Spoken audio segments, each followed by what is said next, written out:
So I saw the film Mr. Nobody, and it was like taking acid. That fucking movie was so like, in the beginning especially, you're like, what is happening? It's literally insane. It is a foreign film, so you can imagine how much more crazy it is than our normal American films, but it was very beautifully done. I don't want to say too much because I feel like it is just something that you have to experience right off the bat, but I will tell you like the log line of it at least, which is like basically the log line is the sentence they give out to kind of tell you what the movie is. And it was sort of just like, when anything is possible, everything is possible.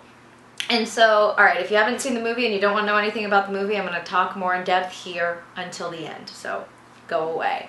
But the movie basically centers on its protagonist, which is this male, and when he's a kid, he is torn between going with his mother or his father because they're separating, they're divorcing. And this boy, the backstory given is sort of that in heaven, an angel touches you, like goes shush, and this indentation here is so that you forget everything in heaven. But this kid, the angel forgot to shush him. So here on earth, he remembers everything. And basically what I got from it is that you sit in a little theater when you're like an innocent little child and you watch a movie of how your life could play out in all the different ways. So as this boy is trying to choose between his mother and his father, he's reliving all those possibilities. So we see him dying in all these different ways.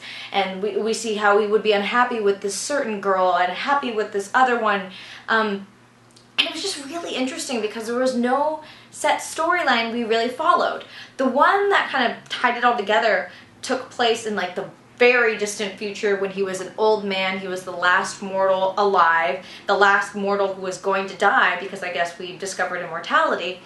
And he was sort of remembering all of these things. And it was a very beautifully done movie. It was cinematically, it was beautiful. The message behind it was beautiful. I thought that the protagonist did a great fucking job having to play all these different kinds of characters. And overall what I got from it was that, you know, our choices are limitless when anything is possible. Literally anything is possible. And we are a victim of those circumstances because in each and every different one, like in one storyline, he was rich, he was a millionaire, but he was lonely and he was bored, so he ended up committing suicide. And in another storyline, he had fallen in love with this woman and he loved her and they had great kids and he was just so happy with what he did. And then his car crashed with him in it and he drowned. And so the film kind of explores all these different avenues your life can go through.